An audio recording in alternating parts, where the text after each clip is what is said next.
What's up, you guys? And thank you for tuning in to an all-new episode of Point of View. Happy Thursday. I thought it was Friday.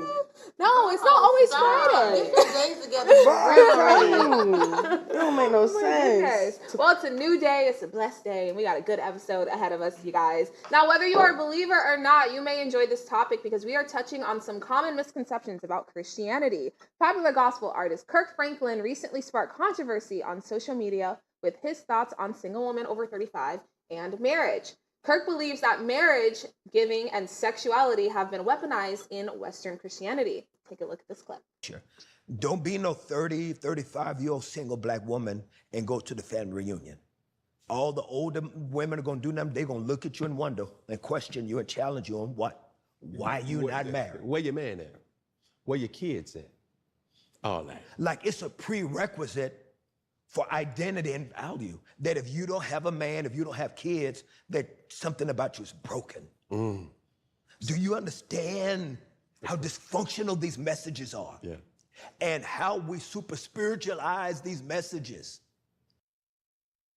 Absolutely agree with him, but I don't think it starts at 35. I think it starts all the way from when we are super young. Like, honestly, It's embedded into our heads. Like, you guys ever, like, watch even Disney princess movies? They're rooted in, oh, we're supposed to find a Prince Charming and then he's gonna live happily ever after, and it makes it seem like for women that's our end all be all, and that's the dream and whatnot. So I feel like it's embedded into us from when we're kids. And then I feel like once you turn pretty much 18, your parents are already asking you, all right, well, where your man at? Well, yeah, where's the man? I'm like, dabbling in the dating world. And I even had a guy told me, like, why are you single? Are you crazy? I don't know. Like, why don't you have someone? Like, why aren't you married? And it's like, oh, I mean, can I just be me without like having to be anchored by a man? Like, can I just be myself? Can I still be a good person without, having to have a man, So yeah, I just think it's wild that is like Kirk said, it is like a prerequisite, for being a good woman is having a man or whatever, I probably am gonna be the 35-year-old at the cookout with the little two-step, right? But you're gonna be lit. Yeah, they're gonna be asking me where my man at. Waiting on wherever the Lord. they at. Honestly, yeah. But what do you guys think about it? So at first I didn't want to just get caught up in the clip. So I like Cam Newton's podcast, and I did watch this episode.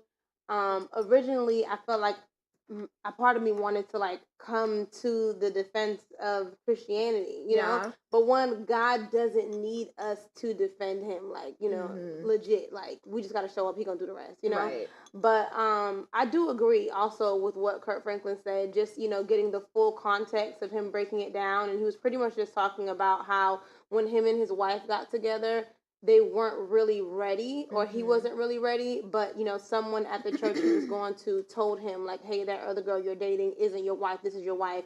They literally went home, looked at rings, got married, and that was it. So he's saying that not that was a bad thing, but because they weren't ready at that point, he took his wife through so much trauma that, maybe he could have unpacked, had he had that time, versus jumping right into marriage. But there is also the chance that had he not been with her, he may not have worked through those things, because it's all part of God's plan anyways. But I do believe now that society, not just Christianity, but, Christianity also. But I feel like if I was in a church and, someone told me, hey, you need to get married to do this or to do that, I'm gonna go find another church. Like, simple as that. Like, if I don't feel like God is saying this to me, and I think that people misconstrue that a lot, as they're going through their religious ideals, they're not studying to show themselves approved. They're not having a personal relationship with God to be able to discern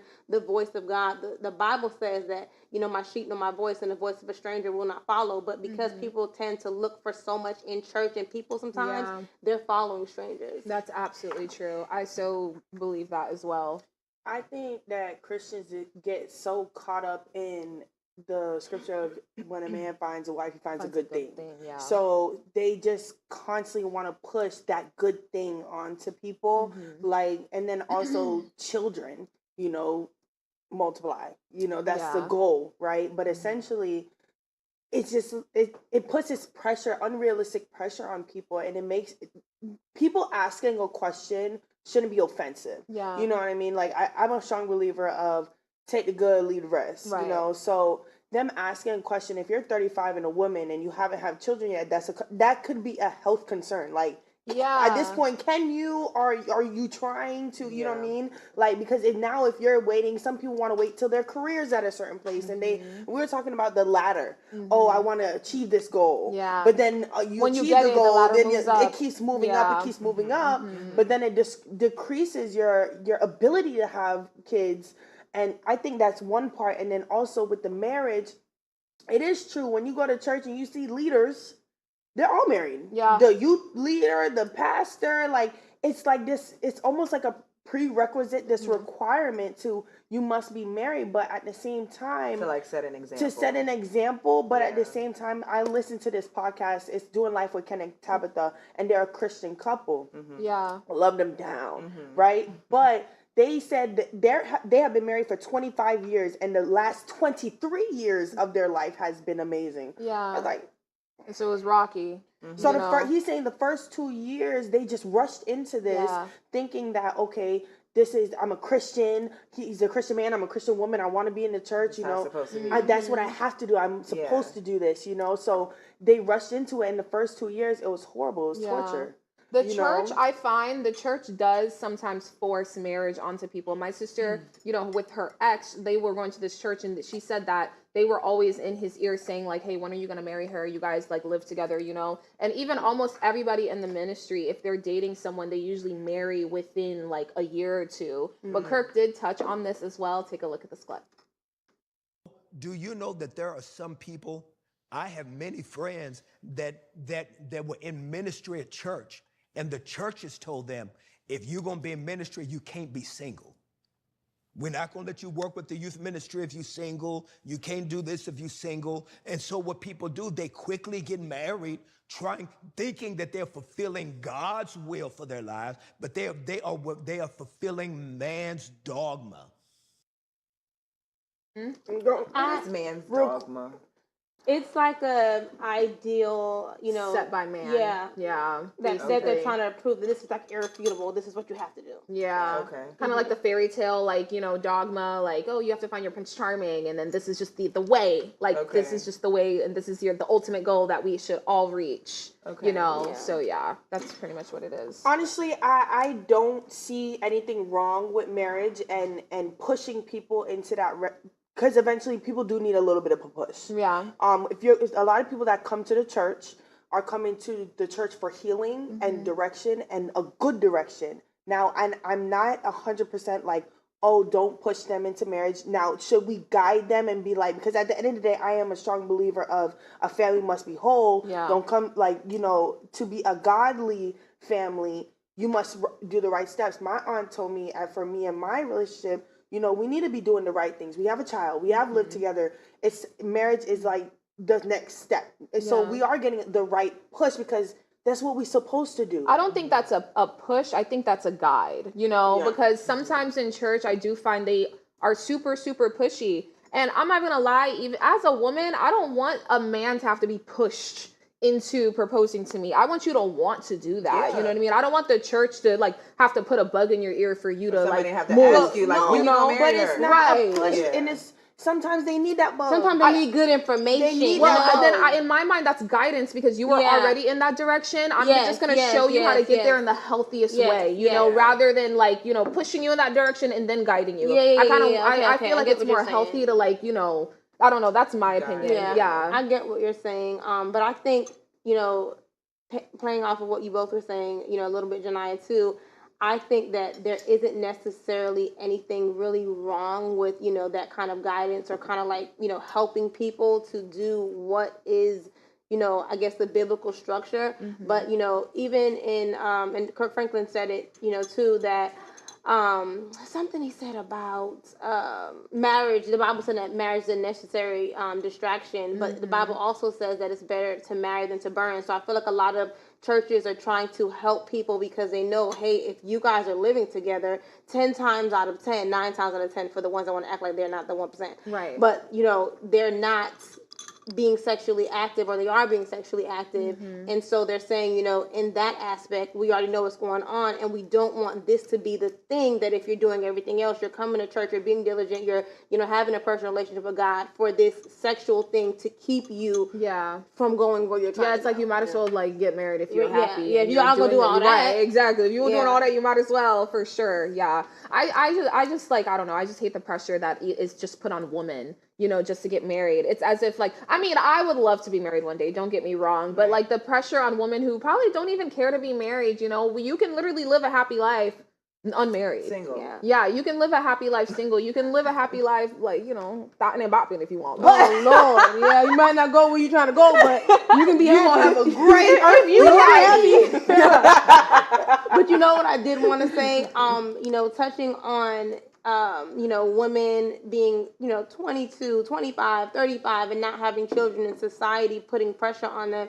It's so crazy, and that's why it's so important to know God for yourself, because Sarah didn't have her child in the Bible till she was 90 years old. So who are you to pass judgment on someone else to say whether it may not be a health issue, this may legit be God's plan for their life, but now you're telling me I'm no good because I'm 36. God ain't saying to me I was have a baby till I was 57. Well, God ain't implanting babies now in people. Right. I just feel like as a society, we just need to learn to mind our business. That's just my thing. Mind your business. I can't say what God is doing. The Lord is implanting I can't say what he's not doing. Well, you guys, conversations for another day. You have to take a short break. Don't go anywhere. You're watching POV.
Welcome back, and if you're just now tuning in, you're watching POV. So we are back with some girl chat. So the term for better or for worse is thrown on very loosely when it comes to marriage.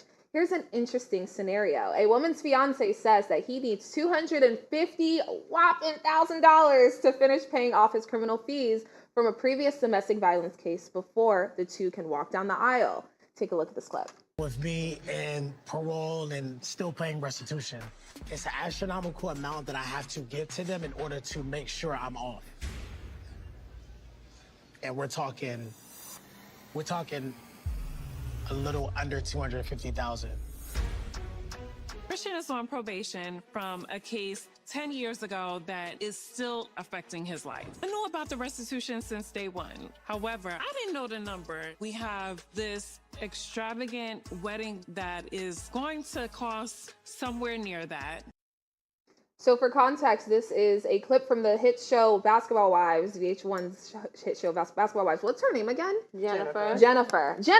Yeah. Jennifer is supposed to be walking down the aisle with this criminal or ex-criminal. I'm just kidding. Jennifer, and we do love. I do like Jennifer for sure, but 250,000 is Basketball wild. Wives, Yeah, Basketball Wives. Yeah. I just feel like for me, like Jennifer is a beautiful, successful, woman, and she doesn't have any kids. Girl, run. Yeah. Run. No, and because she paying for the wedding. No, it really in her ring. Like you need to run like immediately, because I just feel like I don't know any woman at her age that would take on a grown man's debt of $250K. Yeah. Huh? Yeah. What do you want me to do with that? Like, honestly. Like, I would have probably laughed in his face. I'm so sorry. I would have probably laughed in his face and would have been like, look, sir, this is over. Yeah. Until you figure that out, like, this is completely over. Like, yeah, I just think it's wild. He said it was like a previous domestic, something, and what did you do? Like, who did you hit? Michelle Obama? He said it a little bit later in that clip. He said that I guess him and his ex had got into it or something, and he was like holding a door or something like that, and he was like, I didn't do anything. Sir, did you take the door off the hinges and hit the woman with the door? Because what? There's no way it's $250K and you did nothing. No, he's for sure. Y'all was arguing and you was standing in front of the doorway and you did nothing to her. Yeah, $250K is not no chum change. No, he said an astronomical amount of money, so he already knew that before he even asked her. It's giving he looking for a lick. I'm concerned. Legit. No, he think Jennifer finna be his sugar mama, and maybe she already is. Maybe because he was comfortable asking. Yeah, I'm for sure concerned for Jennifer because, like, if you follow the show, you know that she is like been wanting this romantic love story for the longest, and I don't want her to get like cheated or slighted, because that's too much. Like, no, or if they really love each other, then maybe he can make more money once they get together and they're married. She can help him have his own business. Anyway? Who knows? But if they're gonna get married, they're gonna get married with that debt, that $250,000, baby. And you better put some stuff in your business name and figure it out if you really love this man, because paying that is crazy. And imagine paying that and then he like, all right, well, got a blast. Yeah, I wish that would have had to be written into the prenup. No, it definitely has to be. I can pay $5,000 a year towards it, and in 10 years, if we still together, I pay the rent. No, that is his responsibility. 100%. Absolutely, yeah, no, for sure. Because you did that. Yeah, you did that way before I got here. I have nothing to do with this, and you expected me to help you pay this debt. He was like asking her to pay that. I'm not gonna lie. But you ever asking her, it shows she's paying for something. Yeah. Yeah, because he was so comfortable. Yeah, he was so comfortable. And she didn't even flinch. She was just like, well. Like, there was no flinching. Like, she was a little surprised at the number. I think the number took her back a little bit, but it wasn't like, oh, okay, like, I'm not going to do it. It was kind of like, okay, well, now the world knows. So, like, it's either do or die now. Yeah. Okay, so this is a celebrity faced with a bum. Sorry, I'm just kidding. So this is a celebrity faced with I honestly faced with a scammer. A scammer, probably, who knows? But we're joking. But nonetheless, this is a celebrity who's faced with someone else, right? Yeah. Now, given a regular person, I think something that more so aligns with that would probably be somebody coming to you with maybe a lot of student debt. Like student loan debt or credit card debt, because once y'all are married, that's for y'all. Yeah. It's not just for them anymore. Hello. So would that be a deal breaker for you guys? If it was $250K? Student loans can be $250K easily. If it's $250K and you're not actively like working towards it before we actually got together, and then you expect for me to come in and just take the load off, that's a problem. Yeah. I would hope at this point in life, and with Jennifer's status, she should be, I know money is not everything, but she should be with someone that's in better financial standing, that they can do things for themselves, because that's what I'm going to do, baby. Right. Yeah. Even if you have able to provide for her. Yeah, even if you have $250,000 of debt, we going to figure out a way to get that paid. Right. Before we get married. And I'm not paying. If I gotta pimp you out, that's what we gotta do. I'm just kidding. Not pimp you out, Lord. I'm just kidding. Pimp you out. But my biggest thing is like, why would she not have that conversation? Like, she said she always knew about it from day one. Yeah. Okay. She then just didn't how know much? the number. Day one. Yeah. How much? Yeah. How much? Like, Yeah. what? He's been on probation for 10 years. It's crazy. But from what point in a relationship do y'all feel like we gotta have that money talk? What's your credit score? What's your savings? I don't know. I'm not gonna lie. I feel like 3 months. No, I feel like 3 months. 3 months? I need to know. Into dating or like into the Dating. relationship? Into dating. Dating. I need to know. I need to It's know not the before same the thing. relationship. Okay. That is not the No, same I need to thing. know before the relationship because, like, I'm dating What am to I signing marry. up for? Yeah, I need to know what I'm Yeah. signing up for. You know what I mean? Yeah. I need to know how much you're making in 3 months. I feel that. Like, honestly, I need to know that. I need to know what my future could look like. You know Yeah. what I mean? But If that's- I I want don't to- think if I want to go for that But ride, that's probably not going Send to a be an receipt. accurate depiction of what your future can look like. When I think about my relationship, if I went off of what it looked like then, Baby, it wouldn't be but here. you, no. That's I feel okay. I so get you, but you also met your partner when you were younger. So I think you like that's more so of the mindset of when we're younger, we accept a little bit more because we're probably not even all the way there yet. Right. Being where I am today, you know what I mean. And I actually like have my stuff together. I would like to be like with someone who also has their stuff together. Not saying they have to make the same exact amount or more or whatever, but say if you make less, but you're actually pursuing a further education. Yeah. We have to look at all of that. You know what I Yeah. mean? That's my take on that. But yeah. I agree. We I should need to agree with know. you now. Right. I mean, but there's certain with Miriam. I Okay. mean, but there's certain ways you could tell like someone's financial status. When they slick No, ask no, you no. for $250K. No. Okay. No. First of all, Okay. they're already on the way to the aisle. I'm sorry, we're not making it to the aisle, Right. Because that's crazy. Yeah, that's is crazy. wild. First of all, I'm not having a $250,000 wedding. It's And why 250,000 still at 250? Why isn't it now at like 150? Or where was it before? Because he's been on probation he for probably 10 ain't years. paid $1 on Right. $1. Okay. So that Okay, that's tells why I was his like, what does he financial do? We status. should know what You he would does. know somebody's financial status. Do they get bill collector calls? Does that 1-800 number always calling them and they're always declining it? Yeah. The What? 888. But we all get that scam. Yeah, No. Let me not ignore a caller on Janaya. Right. I'll be like, Miriam, you got some credit cards? Okay. You got some bills you got to You got some bills you got to pay. So it's things like that. And then on top of that, what is your habits? Do you use your credit card a lot? Yeah. Or are you pulling out cash? Or are you using debit a lot? You got to look at that stuff, ladies. Yeah. Also, what kind of car? I know it sounds horrible, but what kind of car they drive?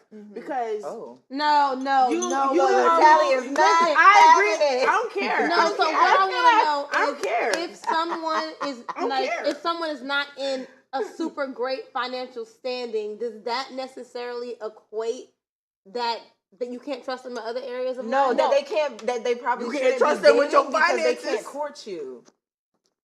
I'm a woman that likes to be courted. I'm sorry, Talia. I like to be courted, but I was courted by a man when he had next to nothing. And I'm living how was you courted? courted? We were We young. went places. But We you know, had but things. you know what young. sold him to you? The fact that he probably didn't have anything, but he made a way. Okay.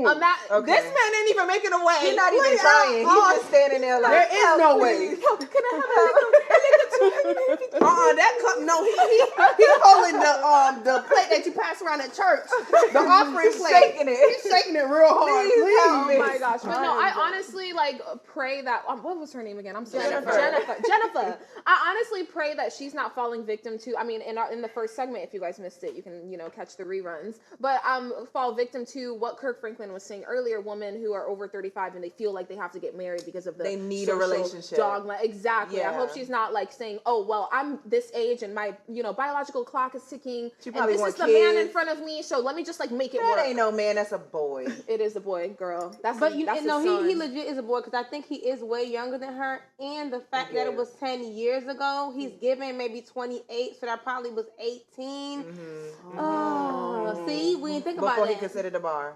Wow. Yeah, he got in some trouble. Yeah. And being He's stupid. still burping breast milk. And now he's Wow. trying to get somebody else to pay for it. I wholeheartedly believe that if she does fund the money for the domestic violence case, he's gone. Oh, absolutely. He is flying out the door and out the relationship. He might stay a little bit longer, but they're not getting married. He's gonna stay a little long to get like maybe a little Lambo, maybe a McLaren, a Rollie, you know. That's a lot. He's probably gonna tell her to transfer the money to his account, and then he's gonna pay the court fees.